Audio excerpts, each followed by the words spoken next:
Okay. Good morning, Hello. Eva. Hi, good morning, good afternoon, Charlene. How are you?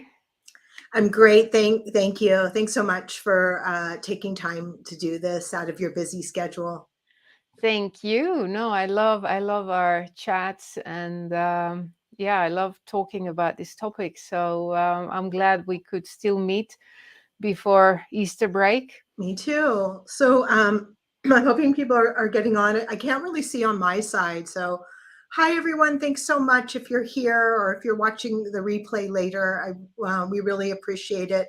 Uh, just as a quick, like personal note, um, both Eva and I were, I hate to say the word older, but older for fertility when we had our daughters. And Eva was very, very instrumental to me when I was in my 40s. And I don't want to make it all about age, but society really puts a lot of pressure on women. And so I'm in my 40s and I'm trying to figure out what steps to take so that I can ensure that I have, a healthy pregnancy and a healthy baby. And Eva came along kind of at the perfect time.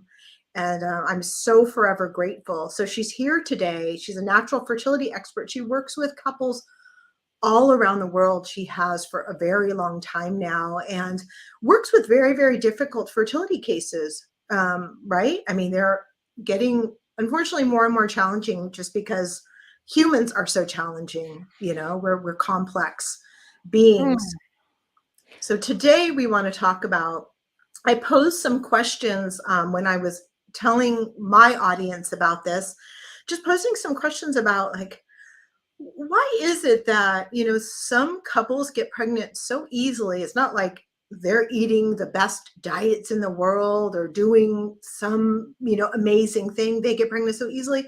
And then there's others that are doing, everything, are feeling like it and really, really challenged with it. So like how do you make Mm. sense of that, Eva? And what can we do, if we are that couple that's challenged?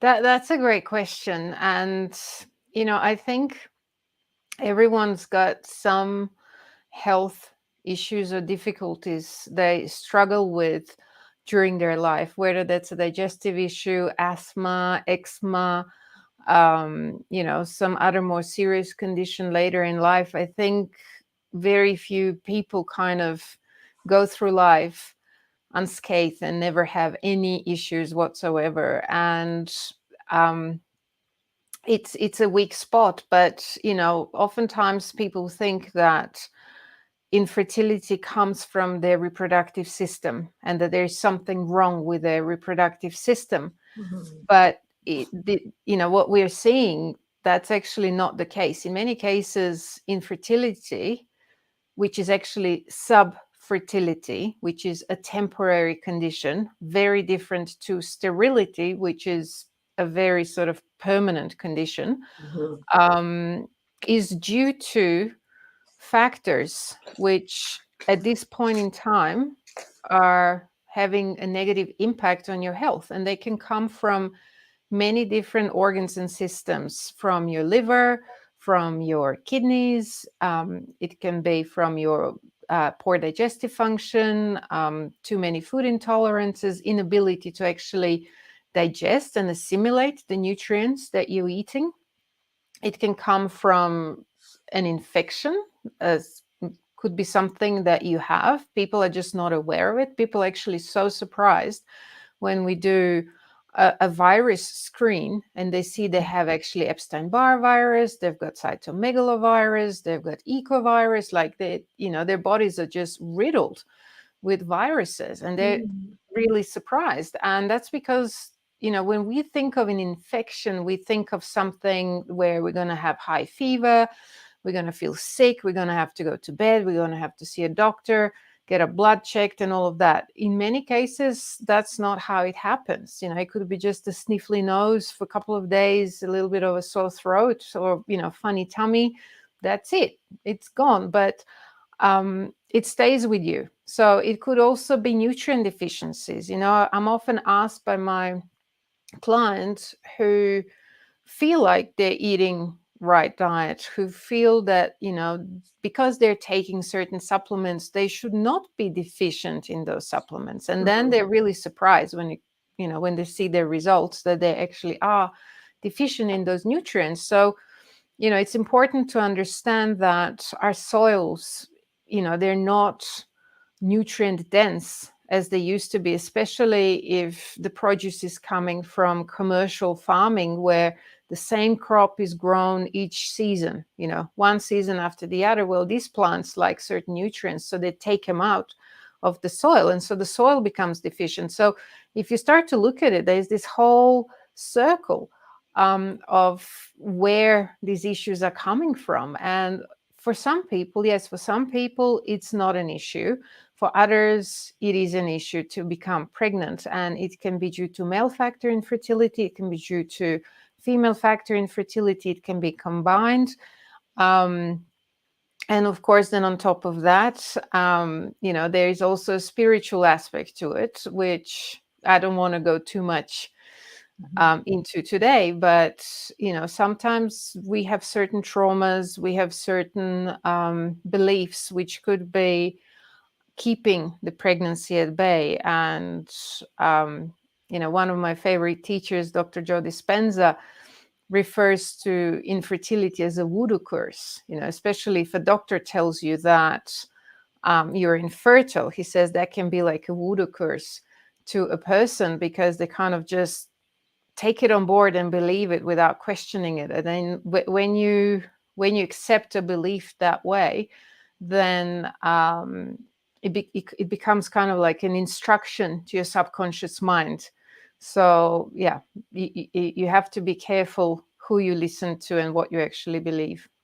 Okay, thanks for telling that. I mean, I also very, very much believe that. I mean, some people, I mean, a lot of us were kind of grow up to feel like doctors obviously know much more about health than we do. I mean, that's the area of study and expertise. So when a doctor tells you something, it's hard to yeah, I mean, you might regard it as the absolute truth, and that can be very, very damaging. And there was something else that you were talking about. Oh, just the different reasons. So that's kind of I've been hearing that more and more and more, that much of issues with fertility is really existing outside of your reproductive organs. And so that Mm-hmm. really needs to be emphasized. You were talking about viruses, that Mm-hmm. many of your clients have tested positive for certain viruses. I know that food sensitivities, and I just want to kind of clarify and see if you see it differently. In my practice with food sensitivities, people are often surprised at the food sensitivities as well, because it's really foods they're eating every day, and they're not having big severe reactions to the foods, right? It's not like an anaphylactic reaction. It's just No. that it's wearing down the system. It's creating immune reactions. So do you want to talk about that a little bit more, and what you can do, I guess, to figure out what you're sensitive to? Absolutely. That's a great question. So, when we talk about food intolerances, we are talking about the IgG cells, which are very different to the IgE cells. So the IgE cells, they're histaminic in nature. You have histaminic reactions, and we call them allergies. And they're like immediate reactions where you can break out in a rash or have difficulties breathing, and it can actually progress to an anaphylactic shock. IgG reactions are delayed reactions. They can be anywhere from 2 to 72 hours in duration, and it's very difficult to pinpoint that your headache day after you've eaten strawberries was actually caused by you eating strawberries 24 hours before, because why would you piece it together? It makes no sense, Yeah. or it's not logical deduction. And so it can even be 72 hours. So it's very difficult to say that because you got bloated 3 days later, or because you had insomnia 2 days later, that it was linked to a food. Or suddenly your mood changed out of the blue without anyone provoking you, without watching anything or reading anything that would have caused that sudden change in your mood, but suddenly you're either angry or grumpy or sad and you can't explain it. These are all delayed reactions. So what actually happens is when you eat a food your body is intolerant to, your body sees that food as an invader. That invader found itself in your digestive tract. And so in your small intestines, where the nutrients should be absorbed, your body is sending out immune cells to fight the invader. So any type of inflammation requires mucus production, irritation, pain, um, well, redness if it's on the surface. You can't see it, obviously, but all of this is taking place on the surface of your small intestines. Now, that means that you no longer can absorb nutrients. So in a meal where you may have, I don't know, 5 or 6 ingredients, maybe more, there could be one that your body is highly intolerant to. And now you can't absorb all the rest either. So you could be buying organic food. You could be preparing it in the most nutrient preserving way. But then you eat that food, and because your body is intolerant to some ingredients, you are not going to be absorbing anything. Yeah. So it's really important to identify them, eliminate them according to the degree of intolerance, to heal the gut walls, to avoid them, because your immune system produces antibody complexes every 3 to 6 months. So basically during that period of 3 to 6 months, if you're not coming into contact with that food, your body should not produce any more antibodies, because it's very economical. It's the same thing, like when they're checking your titer for certain antibodies to certain viruses or bacteria, they say, oh, your antibody count is low. It's not that it's necessarily low in the sense that your body doesn't know how to fight it. It simply means your body hasn't been in contact with it for a certain period of time, so there's no need to have heightened levels. So for example, to simplify this, my daughter had chickenpox last Easter. Mm-hmm. And I had chickenpox, I think, when I was 7 or 8. And I was wondering, oh gosh, am I actually going to get chickenpox from her now, or is my body going to remember? Okay. And of course, it remembered I didn't get chickenpox, but you can be sure that if anyone measured my chickenpox antibody levels, they would have been, in tiny amounts. And then I'm sure when she had chickenpox, if you measured my antibody levels, then they would have been pretty high, because the body now recognizes and said, all right, this is it. Let's get the army ready. So, for fertility, for optimal conception, you need to have inflammation-free body. And if your body is full of inflammation everywhere, mucus production, this is straining the adrenals, it's straining the immune system, it's putting a lot of pressure on your thyroid, it's suppressing steroid hormone production, so estrogen, progesterone, testosterone. And so everything kind of, the priority becomes fighting infections rather than becoming pregnant. And if you have then multiple infections, because let's say you have food intolerances, then let's say you have some virus somewhere, then you've got an inflamed joint or some other mechanical issue with your joints or your muscles, or something that's causing chronic pain. That's another place of inflammation. So now your body is like putting out fires on multiple places, and there's just no energy for anything more. And stress also amps all of that. And we all know, how stressed we can get when we have deadlines, projects that need to be finished, bills that came out of the blue and we've got no money to pay them, issues in the family members, friends need help, and it just all adds up. And at the end of the day, you're just kind of getting through, you're surviving barely. So all of that cannot be ignored, and it's really important for people to understand that. Okay, thanks. I really like how you talked about, excuse me, just yeah, just the inflammatory process that happens with foods, but also stress and things like that. I mean, it's not like most of us just have like 1, 2, maybe 3 children in our lifetime. So we're suddenly not supposed to be like experts in reproductive health. And so kind of we know what we know, and we don't really recognize all those other factors. Luckily, there's groups like you and your fertility coaches that are really out here, sharing this information. So I wanted to ask, like, say that I was broaching 40, and my husband and we've tried, for a year. Like, we're really thinking we probably should go to a fertility clinic at this Mhm. point, right? So what would you just be rushing to the IVF clinic and just figure out if that's going to be the option for you, or what's the Right. steps to take?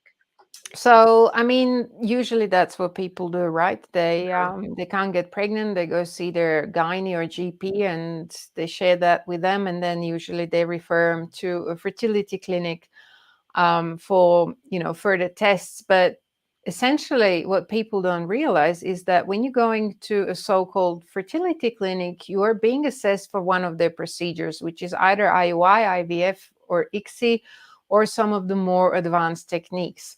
And you're not really being assessed for natural conception, because it's kind of the approach, well, we've ruled out that you can get pregnant naturally, right? So we're not exploring that option anymore. And this is where a lot of people are kind of left in the dark, because by going to a fertility clinic, they're actually hoping to find answers and to get some, tips on what to do so that they can improve their chances of getting pregnant naturally.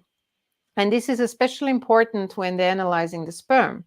You know, pretty much every one of my clients tells me, oh, yeah, the sperm was fine. They checked the sperm was fine, nothing wrong with the sperm. So I'm like, okay, can I please see the sperm analysis? Mhm. And you see that, yeah, the sample was good enough for IVF, or it was even good enough for ICSI. But for natural conception, it wasn't good enough, because for natural conception, we're looking at much higher levels. And oftentimes, suboptimal morphology or borderline motility, they make a huge difference to your ability to get pregnant naturally. So, people walk away thinking, oh, yeah, they said there's nothing wrong with the sperm. So he doesn't feel like he needs to change anything in his diet, in his lifestyle, take any supplements. And then they keep going round and round in circle, and they can't get pregnant. So they do actually end up going for treatments. Now, IVF is fantastic for those who really need it, for those who have blocked fallopian tubes, for men who are missing vas deferens. That's a little tube that's connecting the testes, which enables sperm to come out. And some men are born without it, or it's blocked. And then in that case, the sperm can't come out. Semen can, which is the fluid in which the sperm swim, but sperm can't. So there's that. And that those people simply do need IVF. But for everyone else who is infertile due to, say, a nutrient deficiency or toxicity, or because they have suboptimal thyroid function, or they have some, like I said, chronic infection, or they have undetected autoimmune condition, IVF is just not going to go anywhere. They're just not going to be getting the results they're after, because they're also not checking them as thoroughly until you have few failed attempts, or you've had certain number of miscarriages. Like in Mhm. Switzerland, you have to miscarry 3 times before they're going to actually look into these further investigations. And you know one miscarriage is one too many. To wait for 3, that's it just breaks you. So it's important, before you decide on what to do, which approach to use, which treatment to use, to first identify the underlying issues. Once you know the underlying issues, then you can say, okay, what's the best way to address these underlying issues? What's the best way forward? And then you choose, then you make your decision. Okay. Well, we should start transitioning. Some questions have come in, and if you have questions, please put them in the question or the chat bar. And I have a couple that have come in online. So do you want to get to the questions, or? Yes, sure. Okay. Let's look at the questions. Okay. So Tiffany asked my question, going to take out myoma fibroids, started taking vitamins, eating vegetarian. I'm 40 and looking forward to this conversation. Okay. So maybe not exactly. Oh, okay. So it is a question. So you guys, Hi. go ahead, Eva. Well, hi, Tiffany. I'm also from Switzerland. So Yes. nice to see there is someone from Switzerland watching us today. Yeah, so myoma fibroids, they are, they can or they don't have to be an issue for fertility. If they're located inside the uterus, then there they can act as an intrauterine device preventing conception. They can be interfering with implantation. And depending on the size and the location, they would need to potentially be removed. And so there are different types of fibroids. Some are in the uterine wall, and they're usually not really interfering there that much. But if your doctor decided that that's the best way forward, they must have had a reason for it. You definitely, monitoring the amount of estrogen and xenoestrogen that you are getting exposed to is really important. So being vegetarian can definitely help, but you need to be careful that you are not then eating too much soy, tofu, and also not too many carbs, because these tumors tend to also have receptors for insulin. And when you are eating carbs, then they can also grow indirectly. So it's not that, I don't know what your reasons for going vegetarian are, whether that's because of the fibroids or it's ethical religious reasons, or you've always been vegetarian. I don't know, but it's not always necessary to completely cut out all meat. And then if you would eat meat, you would only eat it from smaller animals, make sure it's organic, free range, and all of that. So at least it's clean meat.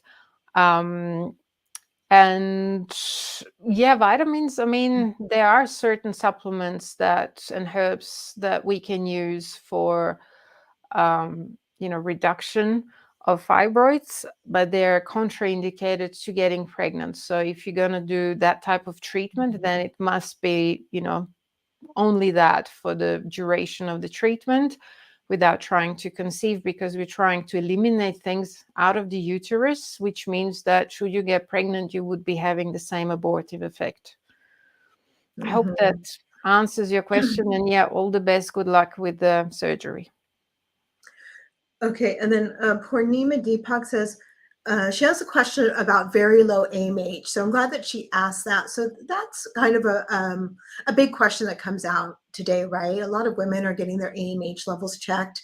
And Yes. if you're 35 plus, or sometimes even younger, wow, my AMH is very, very low. So then what are our options at that point? That's a great question. And AMH is a very confusing hormone, in the sense that fertility clinics pay a lot of attention to it. And of course, everyone's been to a fertility clinic before they go to a natural fertility specialist. So they have their AMH reading, and they were already told that because their AMH is low, that their ovarian reserve is low, that their egg quality is poor, that they're not a good candidate, that most likely they need to use donor eggs. So people often, or women often, walk away feeling quite sad and desperate.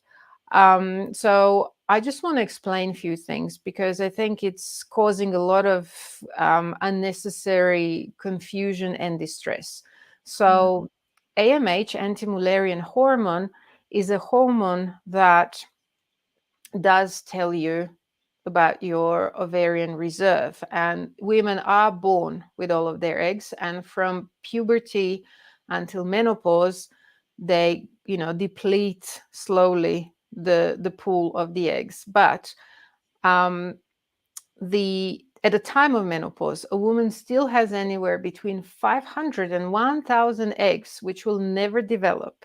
And the reason they won't develop is because of the hormonal communication breakdown between the pituitary in the brain and the ovaries. So this happens due to stress, due to nutrient deficiencies, due to toxins, due to exposure to endocrine disruptors in personal care products, in cosmetics, deodorants, perfumes, you name it. So all of, these are all products which are not natural. For IVF, AMH is very important because what are they doing in IVF? In IVF, they're shutting down your natural cycle, and then they have to create a new one with the help of drugs. So they need, for their drugs to work, a good level of AMH to get the ovaries going, producing the eggs, so they have enough eggs to collect. When a woman has low AMH, the ovaries are not going to respond very well to the stimulation drugs, which is why there are now some clinics popping up which use very low stimulation drugs for older women or women with low AMH, because they know that give a woman with low AMH higher level of stimulation drugs, the ovaries just shut down. They're not doing anything, or they produce one egg which is of poor quality, or it's immature. So that's one fact. So it's only important for IVF clinics. For natural conception, AMH is not important at all. And this comes straight from reproductive endocrinology textbooks. Women with low AMH can conceive naturally. They can have healthy full-term pregnancies and give birth to beautiful, healthy babies. And in fact, if you look at the success stories on our website, all of the women who conceived and gave birth in the 40+ group were told they had low AMH. They were poor IVF candidates. They were told they were going into menopause and that they would need to use donor eggs. One was even told she had 0.5% chance of ever conceiving naturally with her own eggs and with her husband's sperm, because there was male factor infertility as well. And then she gave birth to a beautiful, healthy baby boy 3 months before turning 47. So, don't panic. I understand if you need to use IVF for whatever reason, if you block fallopian tubes, or you don't have a partner, or whatever it is. What we've also seen that at the completion of the 4 months of the program, for some women, AMH goes up, a little bit, but enough to become good candidates then for IVF procedures as well. So don't worry about it, and don't give it that much importance. Thank you. So we just have a couple minutes left. I wanted to mention, and maybe you could just talk a little bit about it, is you are having a fertility masterclass. It's coming up. It's early registration. I believe that you put the link in the description of this video, correct? Is it? Correct. I don't see it on my side, so I can't really direct people, but can you just tell us a little bit what is a fertility masterclass, or what kind of topics are you going to be covering in this? That's a great question. So yes, we are doing a online free fertility masterclass from April 19th through to April 28th. And we will be discussing the 15 factors that can predispose to infertility. We will be looking at all the tests and investigations that you need to identify what could be causing infertility for you. And then also we'll be sharing tips on how to address them. And also towards the end, we will be looking at ways that we can work together. So make sure that you register for the masterclass and that you watch all 4 videos of the masterclass. They're very informative. We've received some great feedback in the past. So yes, the link is in the description. So whether you're on Facebook or you're on YouTube watching this, you can find the link in the description for this live stream. Okay, I had some other questions come in. Unfortunately, we're running out of time, but I wanted to ask Harmony and Hope. Hi, I'm from London. I'm 43. I just had my fourth loss. Any advice? I'm so sorry.